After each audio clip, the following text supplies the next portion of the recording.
My son Jacob is 17, and we have seen the most change in him from the time he was little. Anytime he could figure out a way to escape from our house, that is what he did. And that was very frightening for my husband and I. We felt like we tried to make our home a fortress where we'd have multiple locks on the door. And, he's very physically capable too, which is wonderful in a lot of regards. But back then it was such a struggle. I mean, at age 3, he'd figured out how to hop over our 6-foot fence in the backyard.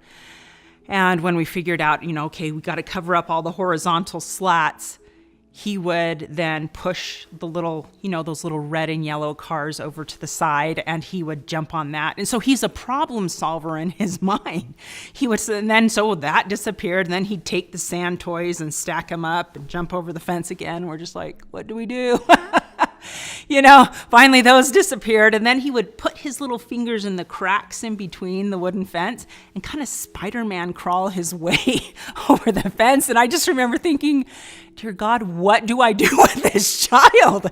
How do I keep him safe? I'm sure he had like 20 guardian angels on him full time, just because it was physically very challenging. If it would have just been me and him one-on-one, it would have been challenging. And I had other kids that I was worried about as well. So his autism was, he's always been very, very bright. I mean, he read before he started kindergarten. Processing, his secondary diagnosis was ADHD, and so he's just very, very busy, very, very active.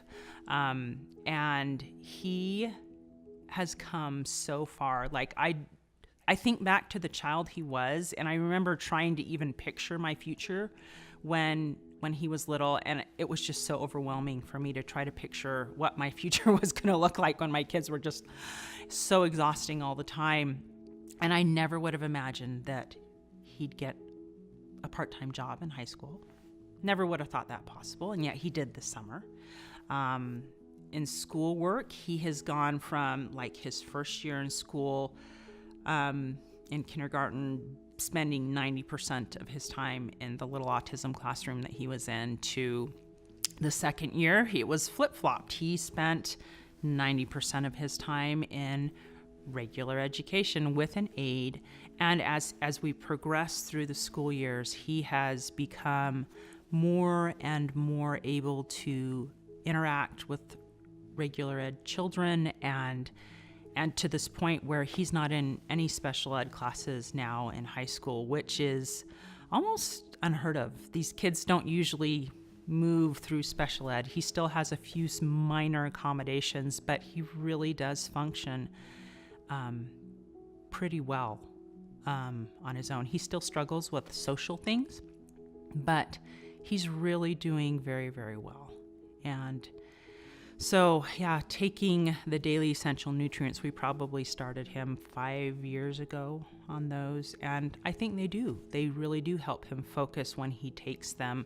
And it's helped his body get the nutrients it needs to function at a higher level than he was able to before. My youngest daughter, my only daughter, is the one who actually started us on this journey. Ironically, you would think with autism, we tried everything for autism, believe me. I kind of got to the point where I was tired of trying this diet and that diet and this supplement, and I was just kind of like, nothing seemed to help for so long. But when our family moved to Utah, it was really a hard move for her. And she went from being a happy, vibrant little 8-year-old girl to, by that next summer, she was scared to go outside. She's experiencing high amounts of anxiety, extreme fear of bugs and choices and stuff like that. And I was just like, this is not her. I don't know what happened.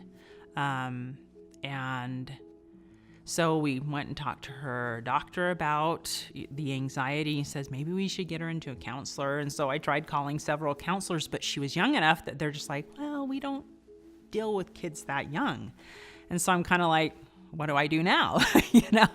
And so I was blessed to do two things. While we were going through this and I was trying to find answers, I remembered one of my friends in Texas had a son who was struggling with childhood depression. And she said that he had started taking some vitamins that had really helped him pull out of this childhood depression. I remember thinking, wow, that's pretty incredible. But didn't think anything of it until my daughter was struggling with this severe anxiety. And the thought came to me, well, if it helped him that much, maybe it can help her with her anxiety. So we started taking the micronutrient vitamins and started notice her coming a little bit out of it. And so that coupled with, I found an anxiety program for kids online that consisted of little CDs and a workbook called Turnaround Anxiety. And so we did that, she and I, every week. And she took the micronutrient vitamins, and totally different child. Totally different child. It was like she was able to get what her body needed and move past the trauma of moving here and become her normal, happy self. Does she still struggle with anxiety? Yeah. Is it on the level that it was back then? No, not even close. She's happy. She interacts socially now. She goes outside all the time. She still does not like bugs, but she's not like paralyzed, stay in her room. I don't want to see any bugs type fear. So we've come a long way. So we've seen a huge difference, and she has also noticed a huge difference. She knows she's not where she was 5-6 years ago. She knows she's doing better. And so she actually happily takes, I don't have to remind her to take her vitamins. I sometimes have to remind my son a little bit, my 17-year-old, to take his vitamins, but she happily takes hers because she knows that they really do help her. It is a gradual process. I think your body just starts healing things gradually on its own. We've paired our daily essential nutrients with probiotics, because your body has to be able to absorb nutrients before it can really use them. And so we paired that with a good probiotic, and we really have seen good success with all of my children that take the daily essential nutrients. The neat thing about daily essential nutrients is you're getting it in a form that's absorbable in your own body, and you're also getting it in the right amounts for your own body. If someone asked me, how can you be sure the nutrients are effective? I would just say, try it. I mean, if they help, it's better, right? And if you don't try it, you won't know. So it's worth a shot, especially if you're struggling with hard issues like anxiety or depression or autism. They're not going to hurt, basically. So it's worth a shot. And they've done studies to show that when your body gets what it needs, it will help you with these related symptoms which show up as anxiety or depression. Doesn't mean that you should never take depression medicine. Heavens no. You know, maybe you need a combination of both. But it's figuring out the right balance for each unique individual. And I really am a firm believer that if our bodies do get what they need, they will be able to function much better. We've been really blessed as a family to be able to figure out little solutions here and there along the way that have taken me from fearing my future and being afraid of what the future brings just because I was so exhausted at one point in my life, to where I'm not afraid of the future. I've figured out that solutions will present themselves when I need them, just like solutions presented themselves when I needed help when my daughter had anxiety, that we found these daily essential nutrients. So the future is hopeful. It's not scary and exhausting like I used to think the future was, but it's hopeful. It's hopeful that we're in a really good place now, and the future will be even better. So I started a podcast in January. It is called Stories of Hope in Hard Times.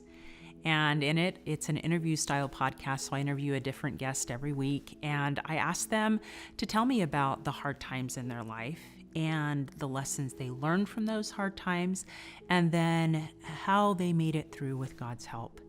And I found that to be very rewarding and very insightful to see the lessons people learn from their hard times. The reason I started podcasting was because of my own personal story, my own personal journey, going through those many, many years of raising children with autism and feeling so alone, like nobody knew or understand what I was going through. Nobody knew how tired I was all the time. Nobody knew just not only the physical exhaustion, but the mental exhaustion that went into that.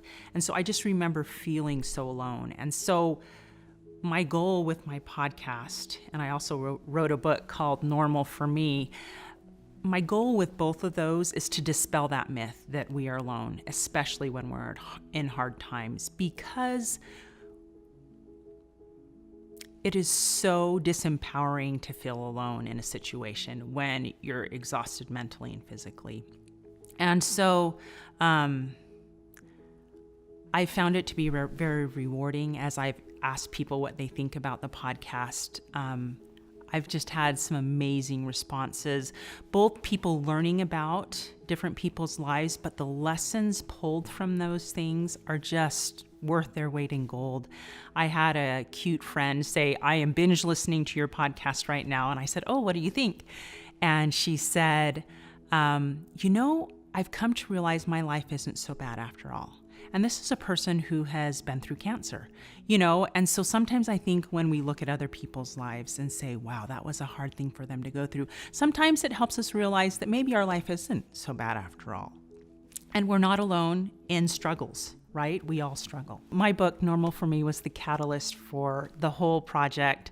I've kept feeling like I needed to tell my story of coming to terms with autism. I think anytime you have a life-changing event in your life, you grieve the expected life that you've kind of painted for yourself in a picture. And so I kind of went through that process. I grieved this life that I was never going to have, that I wasn't going to have perfect kids that grew up just like so. And so I think that grief was also propelled by comparison. We look at our lives and then we look at so-and-so down the street and we go, what in the world? My life sucks, right? Look at them. They have a perfect life. And of course, we're comparing what we see on the outside to what's probably really happening on the inside, which I'm sure if we compared stories for real, we would realize we're all very similar. None of us are perfect. But when I was kind of bemoaning my fate that, here I had these two kids and my life was very different from what I'd expected. We tried to go on a family walk when we lived in Arkansas, and we didn't make it 2 houses down the street, and Nathan threw this big tantrum, and he was about 6 or 7 at the time. And so after trying to console and calm him and get him to keep walking around the block, my husband finally said, I'm just taking him home. And so he did, and I finished the walk with the other 3 kids, but it was just kind of another piece of straw that broke the camel's back, basically, that we can't even take a walk like a normal family, and, just bemoaning this, And I remember that night, I kind of dropped on my knees and vented everything to God and just said, why can't we be a normal family? We can't even go on walks like a normal family. Why do I have 2 kids with autism? Just dumping it all. And somewhere amidst all my tears came the answer, Tamara, this is normal for you. And it was an epiphany that just kind of expanded my perspective of, you're right. I don't know anything different than this. So quit comparing yourself basically to everybody else and be content and happy in your normal. So that was the basis of my book. Just talking about my story and my grief process and moving from grief to peace with God's help.